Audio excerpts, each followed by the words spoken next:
Episode of the Everblack Podcast is brought to you by Death Wish Hot Rods and Customs. Check out their Instagram for all their new t-shirts, caps, beanies, cups, and the all-new Atomic Death lineup.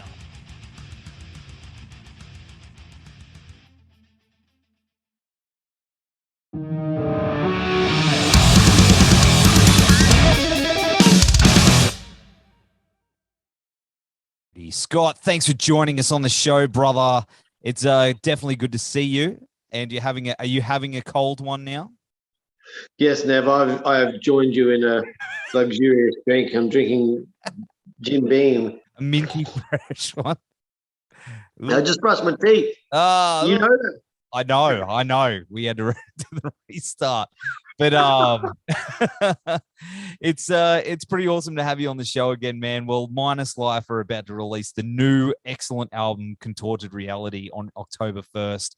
And this album ticks all the fucking boxes for me, man. It's heavy, it's melodic, and it has this industrial metal flavor that I love, that I've always loved. And 39 minutes, man, on the dot. It's a shit ton to unpack. There's a lot going on. It is, man. I'm very, very, very, very, very happy with it. Man, it's so good. It must be a hell of a feeling because, I mean, I saw that you unpacked a whole box of fresh albums the other day, CDs. Yeah, I did. And I'm actually sitting this on the box right now, one of the boxes right now. So, Trav, it got sent to Trav, or Trav went and picked them up, and they're that digipack look, and people are asking if the lyrics are in there, and it's like, nah, man, but I will be releasing all the lyrics because, you know, a lot of bands aren't doing that, but we will have them all online for everybody to have a look at. You know, but as you know, being independent bands now, you know, it's an extra cost to chuck all that stuff in, and online is just easier, you know, it's so much more accessible. That's it. Hey, will it be the thing where, you know, where you got iTunes or Spotify or something where you can click lyrics and it'll pop up? Is that the plan? I got no idea. My brother does all that stuff. So, yeah, my brother does all that stuff. And if it is available, I wouldn't know because I am really bad at technology. Like, I really have found out how old I am because it took me 5 minutes to work out how to do Google Pay with one of my cards the other day, and I was like, man, I don't like this. I'm just going to stick to don't ever go fully digital world because I'll be stuffed.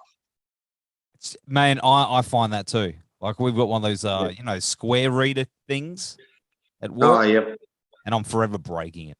Sorry, Rich, but don't like it. I'm like just But of course, man, it's been 17 years since the release of Eternal Urban Megacide, and I remember how groundbreaking that was when it came out for a local band. Like, it was incredible. Now, fast forward to Contorted Reality, it feels like it's a good blend of that stuff plus a very modernized version of Minus Life as well. How important was that going into that with, keeping that musical identity that you started and evolving it? I think the biggest thing, it shows that who the songwriter really is, and that's Ryan. Ryan and myself, we were two of the original members out of the three that are still there. And although I'm a vocalist, I do have a lot of input into the music. The guys have learnt how Scott speak works. Like, there might be a riff that I have in my head, or I hear something, I go, hey, can you go like, you know? And they go, oh, like this? I go, yeah, but make it better.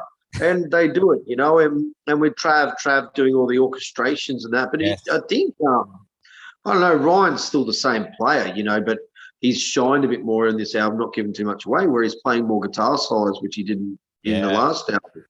And it's something that he hasn't been, he's not known for, but his guitar solo work is ridiculously good. He's not, you know, you look at some of these guys now and they're just like, he's not doing all that. He's still got that classic sound, that Dimebag sort of feel, that Vi, Devin Townsend kind of way of playing, which I think, to me anyway, a lot of new bands are sort of missing. I sort of listen to new bands and they're all good, don't get me wrong. They're phenomenal players, but it's just, it feels like music's losing groove. It's losing feel in a lot of bands now. It's all like you're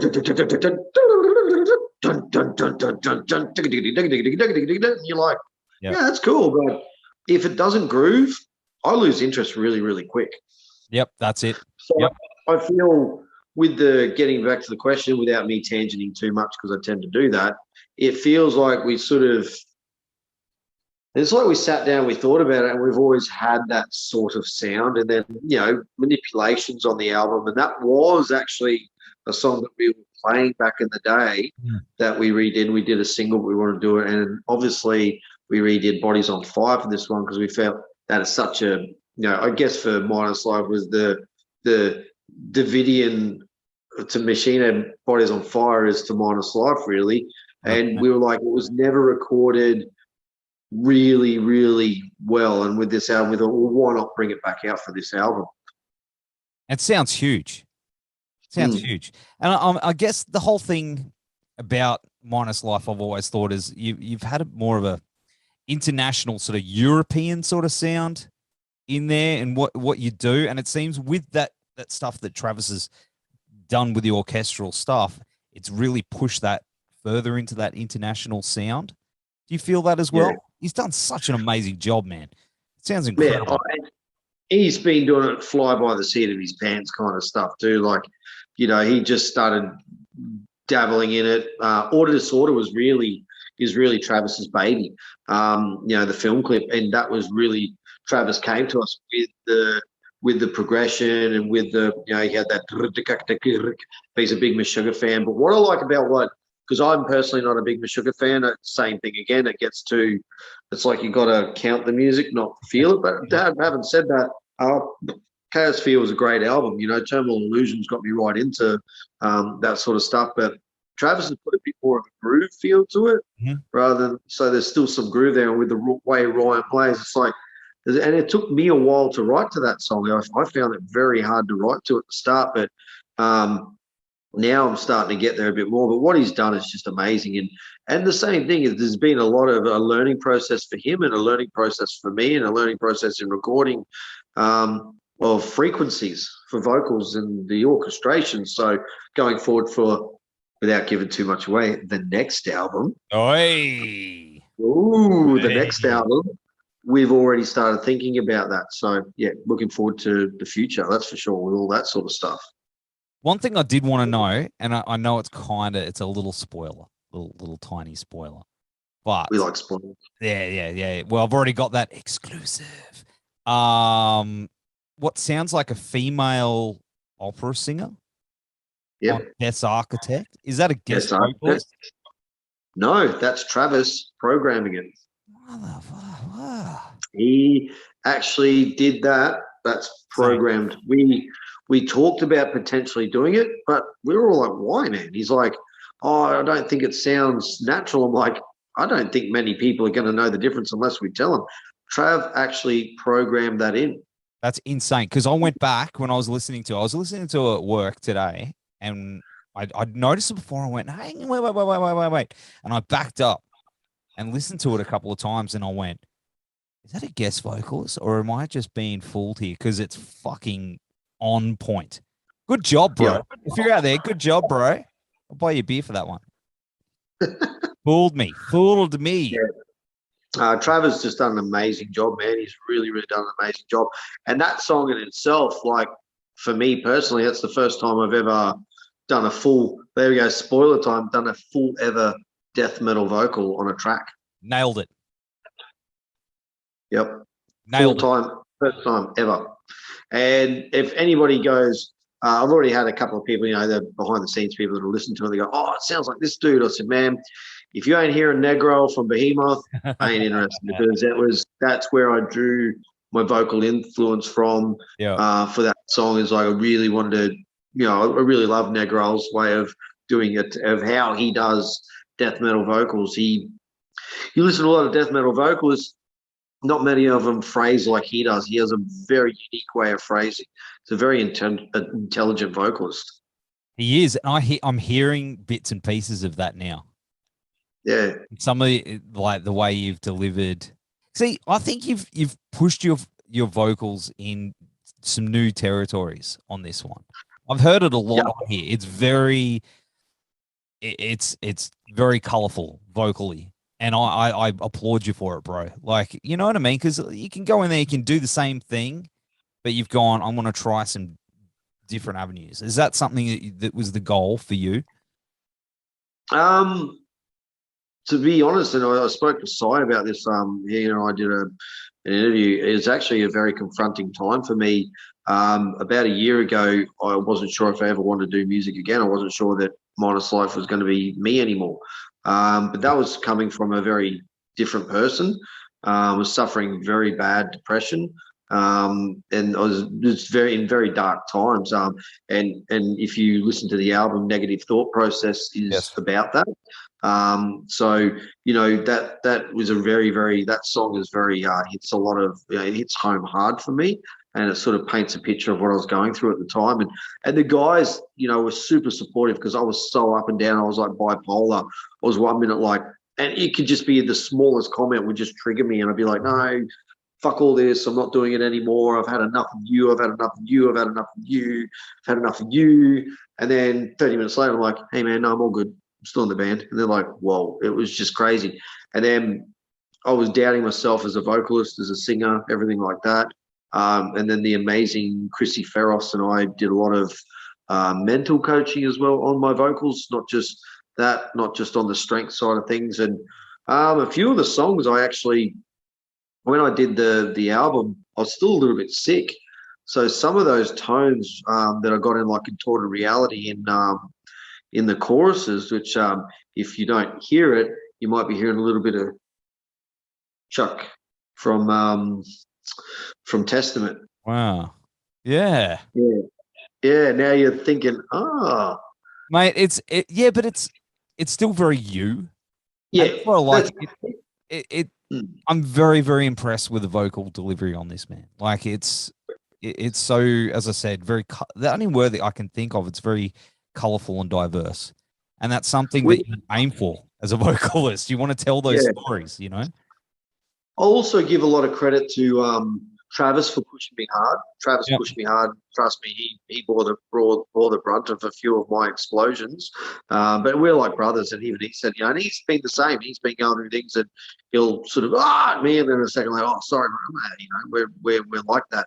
But I think Nick Carpenter brought out a bit of inspiration in some of that stuff. We worked really hard together in the studio on the fly. But the first day I did the vocals, I remember sort of going, I was happy with it, but I wasn't, because we planned everything out to start with the cleans and progressively get heavier to save the throat. So any you aspiring vocalists out there, plan your albums out. Just don't go in there and go, I'm going to do song 1 to song 8. It doesn't work like that. You got to plan it as a vocalist, like cleans first. Why? Because getting through a day of cleans is a lot easier than getting through a day of heavies. So we spaced things out. We did all the cleans first, and that was sort of pretty easy because you can attack the cleans a lot without sort of worrying too much. It's about getting that beautiful voice and getting that nice sound. And then then after that we went into the heavies, and that's where things changed. I sort of, the first day of heavies was almost a throwout. And we were on limited time and a limited budget, you know, being an independent band. Yeah. And then I said to Nick, no, I'll do it all better. He's like, you sure? I'm like, yeah, man, easy. And I wasn't delivering. The problem was I felt like I was being in a safe environment. Like the microphone was there and I was just, la, la, la, la, la. You know, I was like, it was very pedestrian. And I said, no. What is it that I do on stage that I'm not doing here? Well, I get into character on stage. You know, people that know me out here, they're like, oh, you're so relaxed to get up on stage. You're like, wow. Yep. Well, that's what I did. Like, you know, when I'm doing like the high screams, I was like, you know, the high stuff, I was sort of like sitting there with my fingers, like pretending I was like, and honestly, I was pretending like I was the witch from the Wizard of Oz going, I'll get you, my little brat. You know, all the fingers, everything. Like when I was looking at that microphone, I was like I was screaming at it. Like even the guys are like, whoa, like your vocals just sound so intense in these bits. And I'm like, that's what I want. You got to deliver it here because people can't see the intent. On stage, you can kind of false your way through it a little bit because there's that live But on the recording, you got to give it. I remember doing 4-hour sessions. People, oh, it's only 4 hours. Go in there for 4 hours and do that. Yep. I applaud any vocalist that does this stuff like full time. It's a fucking workout. It's a hard workout. 4 hours of vocals is a long time. So, worked really hard on it, and I'm really super proud of what's come out of it. Fuck oath, dude. You should be. You absolutely should be. Because I know, man, I know it is hard. Like, as you said, going in for 4 hours, and it's different from jamming and of course, performing live. You're right. You go in and you're recording. It's like everything is it's like the room shrinks and everything is so focused. It can be really daunting, and to get that performance out. So I guess you got to go in there, not only with here and here, but also in here as well. And you got to get that working all together. And that's something I'm still trying to figure out when it comes to recording vocals. But, the thing I had to stop worrying about was blowing my voice out and going, guess what? It's going to happen. Because if I'm blowing it out, it means I'm pushing. I threw technique almost out the window and just went go on pure emotion. Like, I remember Nick coming in to listen to the music. Oh, man, dude, how loud you got this? I'm like, I needed that loud to get that intensity. If I got it light, I'm like, oh, this is nice. And I'm like, no, I need it loud and everything. Like, that's how I went at it. So, yeah, I truly 100%. I remember days, driving back to Brisbane and just getting home and just like getting in the car and that just adrenaline dump going, man, oh, God, I know I gave it everything because I was knackered. I was flat out doing anything after I did that because I just exhausted myself so much. 100%. It's draining, but you can hear it on the album how much you put into it.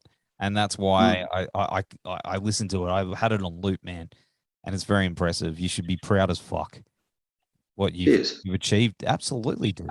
Absolutely. And I mean, lyrically as well. I mean, we touched up on it before with personal things that have happened, but did much of the world and everything going on at the time have an influence on the album? Like, what's going on in the world right now?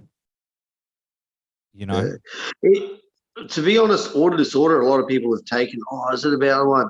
You know what? That was just a weirdly, oddly timed coincidence. Like, Order Disorder was just written not about anything going on at the moment, but the turmoil, because that song's actually been written for a while. It was one of the older tracks, and it's kind of worked its way into the current situation. So if you listen to the lyrics on Order Disorder, it's like a dying world on the verge of collapse, our future depends on you.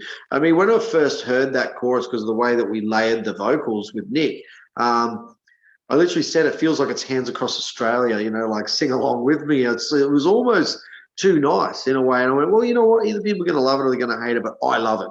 So, and if it's that catchy and people attach to it, cool, because I love it and I enjoyed it and I can take the piss out of it. But we're big Devon Townsend fans, so he takes the piss out of everything. But honestly, Order Disorder was really just it was lucky because the way things are turning out at the moment, it sort of fits what's going on with the narrative of now. Contorted Reality is sort of like I've always, ever since I was a kid, I've always thought differently. I've never, and I don't read a lot or anything like that because I don't absorb information well. I just think differently. And I've always wondered if you and I right now are actually sitting here having this conversation, or is this just, are we really here? Or is this just a dream? Or is it a reality of something else? Like, am I going to wake up in an hour's time and when did that happen? You just don't know.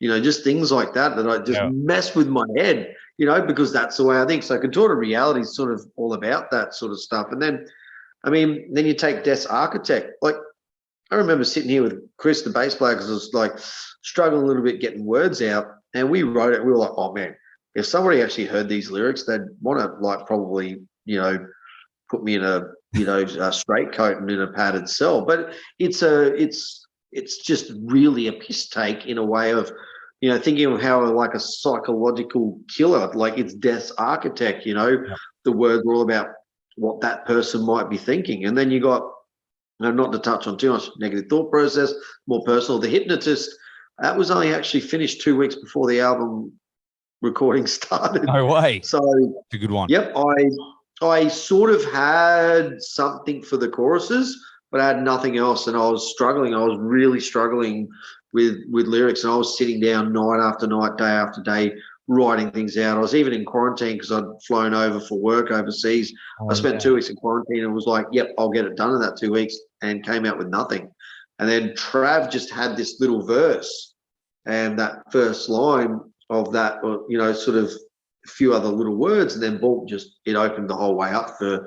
He had already called it the hypnotist, and it worked, and then it just kind of worked out. I only think I finished writing how the chorus was sort of by accident. The second part of it, it was just me being lazy. I mean, I don't really know what I'm going to do, so I'm just going to do it like that. And then when I listen to it, oh, it kind of sounds hypnotic. Works. And now the more I listen to it, it's become one of my favorite songs. So a lot of the stuff, I don't know. I just write how I'm feeling at the time. It may be something that's going on in the world or whatnot, but just whatever's sort of going on. And so, yeah, I think a lot of the stuff has just been by accident, really. Has there ever been anything with your travels? Because you do travel a lot, I see, with work and your coaching. Has there been anything that's directly influenced that you've seen on your travels that have made its way? I guess order disorder could be like that because I've seen so many different parts of the world and how we are very lucky here. And, I've been one of the lucky ones. I traveled during the COVID period, and I got to meet people that were from America and France and all different countries. And, we keep saying here, and I don't get into this whole thing. I stay clear. Like, if you have your opinion, that's cool. I have my opinion. Let's all respect it. I don't care. I'm not one of these people that say, do get vaccine, don't get vaccine. I've been vaccinated for my own personal reasons. If you choose not to, that's cool. If you've done your research and you believe it wholeheartedly, well, that's your choice. Who am I to tell you what to do? Anyway, let's not get too far into that. I know, man. I know. I was going to say. That's a deep, that one. So I'll just stay with that. Yeah. I guess meeting people and seeing how fortunate we are here with the way our government, once again, not getting to it, has handled the situation, like meeting Ernesto, who's one of my idols for many years, and him telling me about how, multiple family members have died within weeks, and like we haven't experienced that here. Yeah. Why? Because our government have been asked, as a lot of people say, but we are lucky. And we really are. We've avoided that big death plague, and then also being in third world countries, and I'm in China, and, you'll see the old lady with the wooden stick, and she's carrying her groceries in those little baskets that you only see in like anime movies. And she's there walking down the road. I gave her 100 RMB, which is like $20 Australian. They told me that's probably a week's wage to her. Oh, wow. And then next minute a Lamborghini goes past. So just how lucky we are and how unlucky some people are. We're lucky that we were born here and not born over there. Like if you're born, so order disorder, is very much about that, governments and how we're treated by the governments. And, despite the protests, the orders are given, despite our concerns disrupting the system, it's just a key figure's demise. They don't care sometimes. It's just foreign trade. Like, why are we sending our fruit overseas and then buying from overseas? Yeah. It's never, weird, eh? We wonder why there's no growth in our jobs and everything like that, because as much as, then once again, I don't like getting it, as much as Trump can be an idiot, saying things like make America great again, I get it, and him trying to get jobs over there, but the way he goes about it is totally stupid. But, his message of what he was trying to do was, I was getting it, but the way he was doing it, totally wrong. Yeah. It's what we need to do here. Like, all of our jobs go off overshore. I get it's cheaper. Well, you know what? Bring the materials in and get the labor done here, and let's build our economy, because some of the most successful economies in the world are all local. Why? Because they keep local people employed. I don't know. So anyway, but little things like that, I guess, do influence me while I'm out and about, seeing all those sort of things. And it gives you just different perspective on life and how lucky you are to have that privilege to travel and be in these countries and see all these beautiful things, because a lot of them there, you just go to these, especially Asian countries. I love it because their architecture is just beautiful. Yeah. So, yeah. mate. I hope I answered your question without that tangenting too 100%. No. That answered my question. Perfectly answered my question. But Excellent. man, I'd love to go see all what you've seen, dude. Of course, Japan's still on the list. I know. Haven't been there yet. I know. I'd love to tour Japan. That's like my dream. Yes.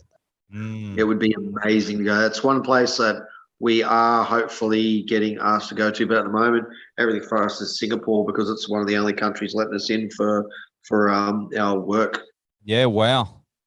Man, Yeah. crazy times. But of course. Well, I'll tell you now, mate, when you fly over there and you spend 10 days in a quarantine bubble and you're sitting at a window watching the outside of Singapore, you've never been there, and I've been there, but I haven't experienced it because I was there and then I came back here and did 15 days in quarantine. You know, it was an experience, but would I do it again? No way. It wasn't fun.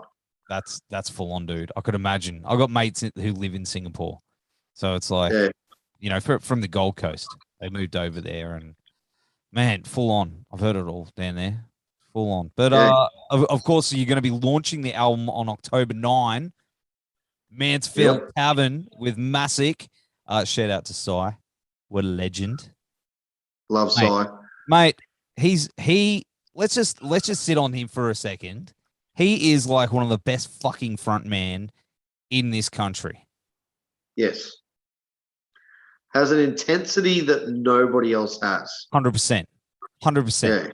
He intimidates me.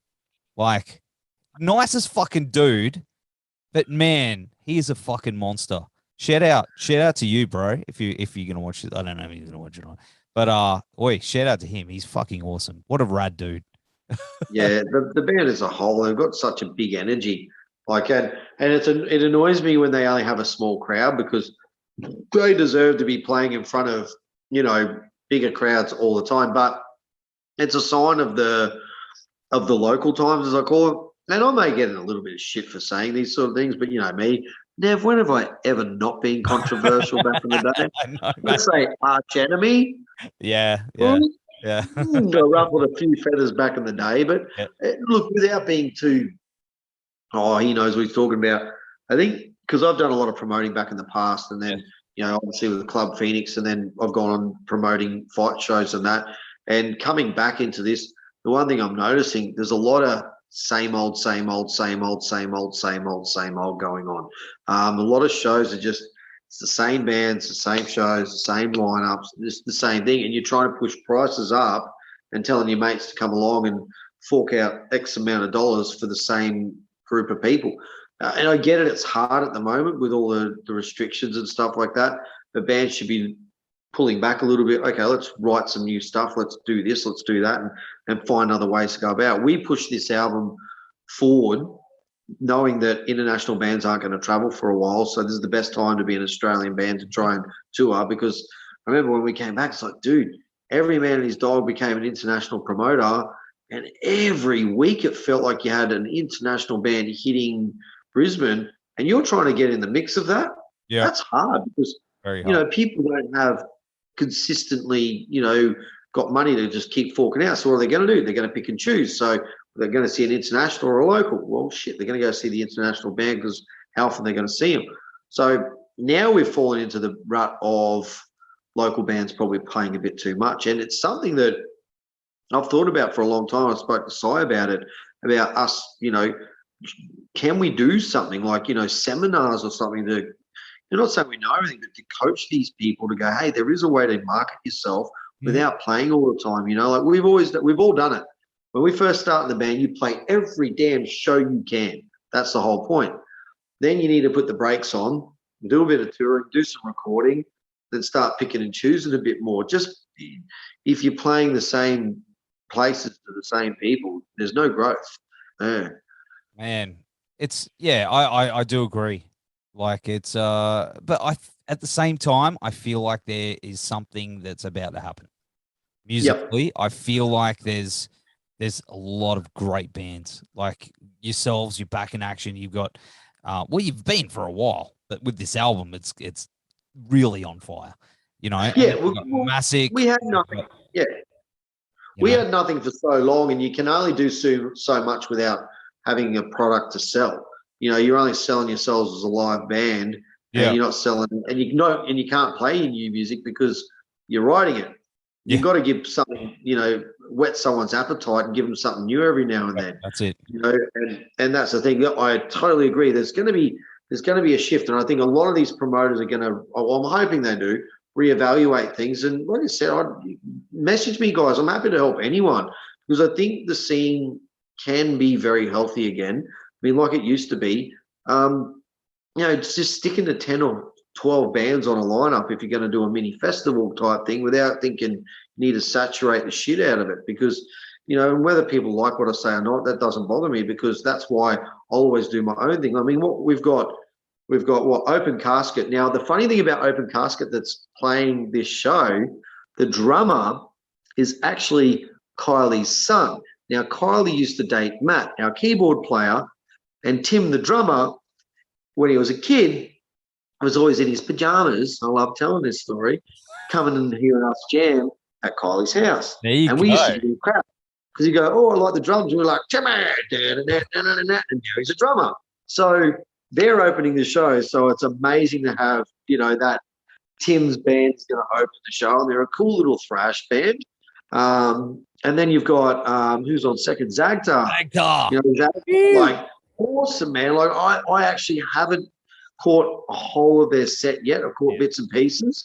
And who knows what Paul's going to come out with. I mean, he's dressed up as He-Man before, so maybe he can come out as She-Ra this time.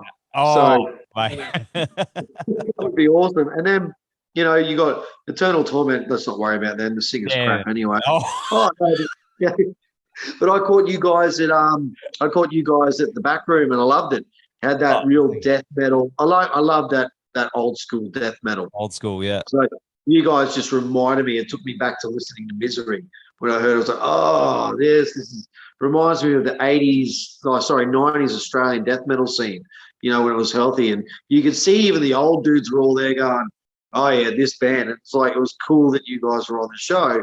And then obviously all the interstate bands couldn't come up, and they were like, man, what are we going to do? And like, nah, let's get Massacre. I know they've just played, but they were happy to jump on and play. And I think, and you look at this, it's only 3, 4, 5 bands.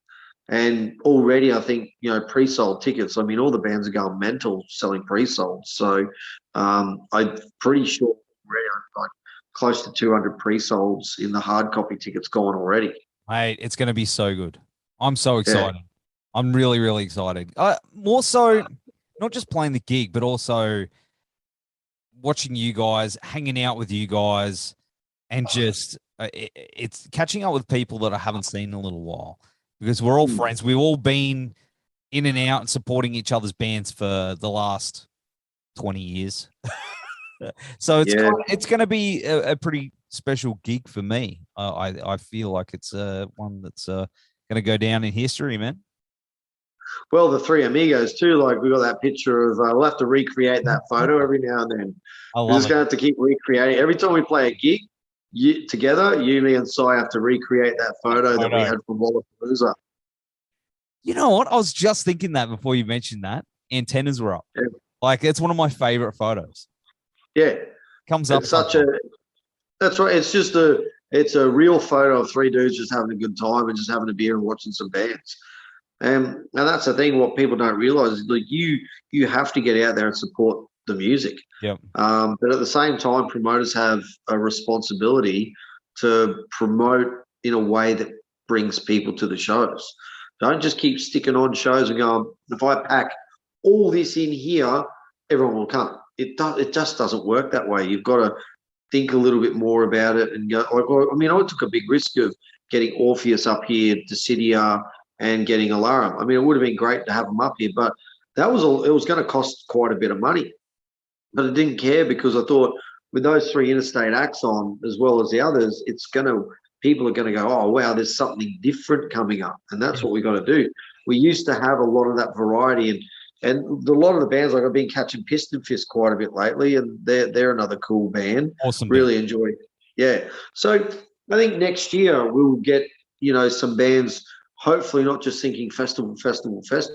Be confident knowing that if you just put, 4 or 5 bands on, you can sell.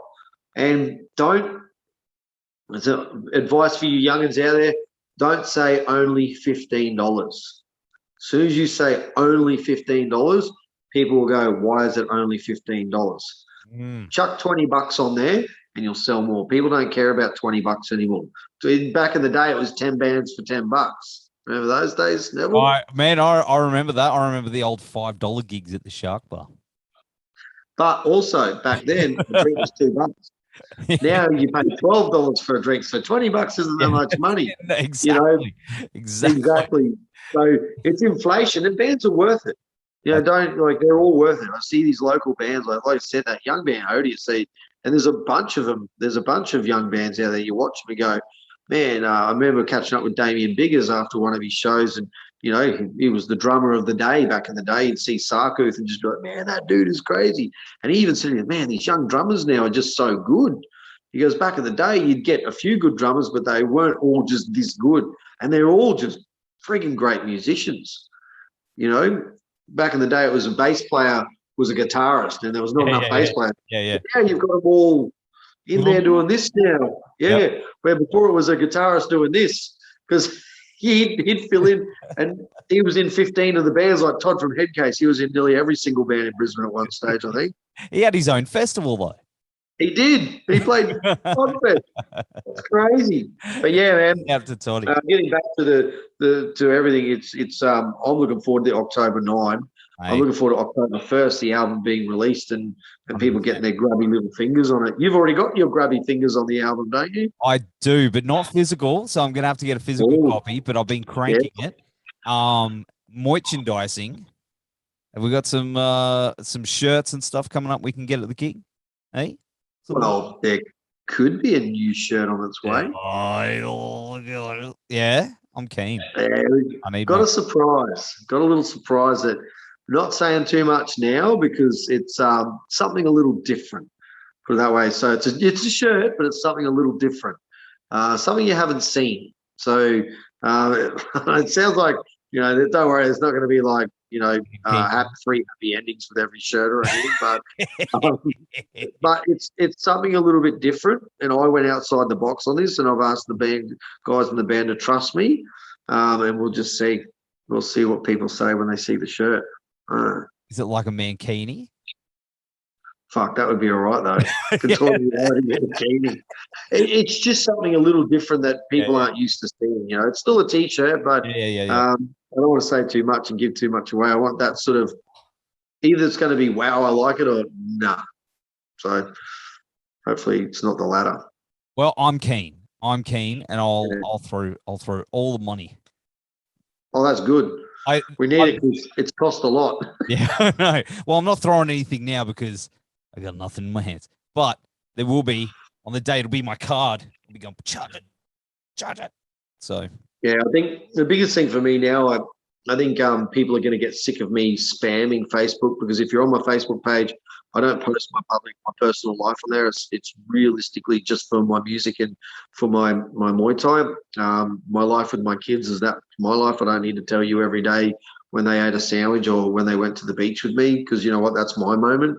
If I'm on my phone, I'm not spending time with them. So I just spam you, and if you don't like it, just unfollow me. That's fine. So the amount of labels and stuff that I have just spammed, and I haven't been responded by anyone. They're probably annoyed. I'm probably getting blocked by half of the labels in the world.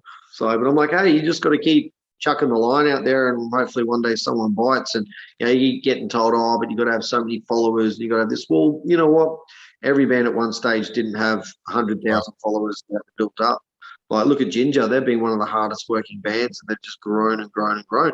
And look, Tatiana's a great selling, but you've got to have product as well. You just can't be a pretty face. You've got to be, and they're a great band, and they've worked their asses off to get where they've got. 100%. Yep. And now look at them. It's fucking. That's right. It is crazy. But dude, I'm so pumped for this album coming out, and of course the show on October 9. Thanks for hanging and having a cold one with us. Even though cheers. I'm going to ask you one question before you go. Dink? Yes. Favorite track on the album? Ooh. If you had to pick one. I do like the Hypnotist, eh? Yeah, I know. And is it a song that just at first you're unsure, it just grows on you and grows on you and grow? That's what it's done to me anyway. Oh no, I reckon like because the first time I listened to it, it's like any you listen to it and you sort of get your head around it, and then second time you sort of go, you pick your moments. That was the one that really I like it from start to finish, and that's not me just saying that. I like it as a whole. It works. I mean, it's 39 minutes, but it's so packed. It feels like it's a one giant piece. But that track there in particular, I was like at my computer desk, ignoring all the noise around me and just tapping along to it. And I was like, oh, I like this one a lot. Yeah, it's a good one. But even the re-recording of Bodies on Fire, man, like that new interpretation is fucking incredible. Like that whole cinematic, I'm giving it away here. The whole cinematic intro that even has very faint spoilers. Like, you know how like the original, it's got the gun, it's sort of like the rapid. Yep. It's sneakily hidden in the back, unless that was the printer. It's sneakily hidden in back here somewhere because I could hear it in my headphones. I was like, oh, that sounds familiar, but it still had this big cinematic. It felt like, like video games with their scores these days have gotten to a point where it's just insane. You guys have captured that and built a world out of this album that I think it hasn't been done, especially locally, in a very, very long time. It's something very, very special, and I love it. So you're asking me a hard question there. I do like that song, but there's things about this whole album as a whole that I'm constantly getting more and more out of it the more I hear it. So there you go. That's my little rant. Yeah, no, I'm the same, mate. When I listen to it, it depends on my mood, which is the song I go to first. That's what I found even for myself. It's like, the Hypnotist for me has been one that I'll go, if I'm just in that good headspace, I just go straight to it. Yeah, But then on other days, it's like, oh, this song like The Bled, or then I go to this and I'm like, man, I can't really go. And even with Bodies, the big thing for me is I had to do a few little things differently, because what's the point of just re-bringing out the song and it being exactly the same as it was in the past? It's like, well, why re-record it? So really thought like, the ending is a little... Yes. And I actually had that written down in notes somewhere here that I was like, the ending, without spoiling it, is fucking incredible, dude. Vocally, there's this one thing you do that I was like, yeah, like I'll talk to you about it after everyone here. Yeah. But I was like, well, I did it, and the guys didn't even know I did it. It was something I did in the studio. I took a risk, and I went, like it or lump it. I kind of think that's the way it's going to go, and I hope you like it. And it wasn't a like it or lump it. I was hoping. I was sold on it.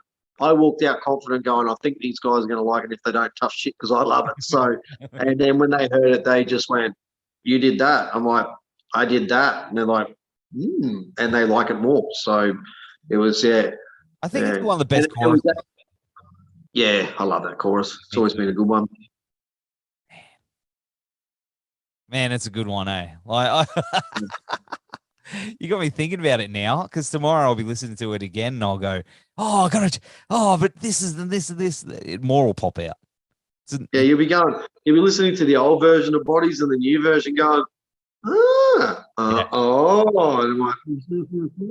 I remember, as I said, I remember when that came out, dude. I've still got that CD somewhere, even though we live in this digital age. I still have all those albums, so it's like that's one of them, and I've always held on to it. People sort of go, well, I'm just going to rip everything. Like, I did that, but that's one album that I kept. So there you go. I'm the same. I still love physical copies, even if I don't keep them. If it's a band I really love, I just like having it. I just like having it. And I don't know why. Like, I get Spotify and all that. And people whinge about Spotify, but look, at the end of the day, we used to get tapes and tapes. Spotify is just the new version of that. And at the end of the day, if you don't like it, don't put your music out because they don't rip it. You have to upload it and give permission. So don't whinge that Spotify is using your music because you're the one that uploaded it. So they don't twist your arm. And unfortunately, it's a way to basically it's the new blank tape. It's the blank tape of the new millennium. Boy, of the millennium. Me and Shane, you remember Shane? Yeah.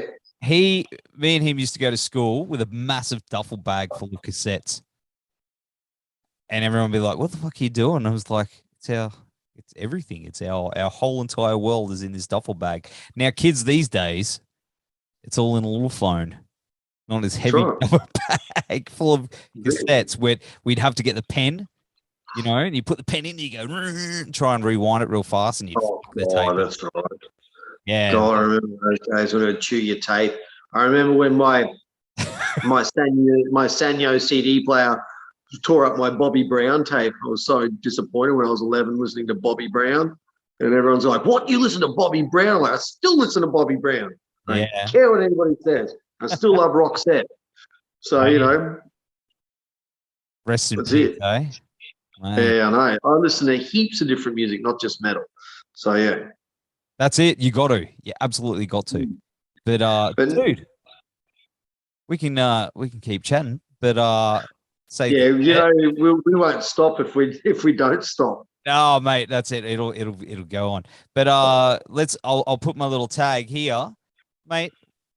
Thanks again for hanging. We'll have all the links down here for the album and the show. Get them now. And brother, thanks for hanging out on the show.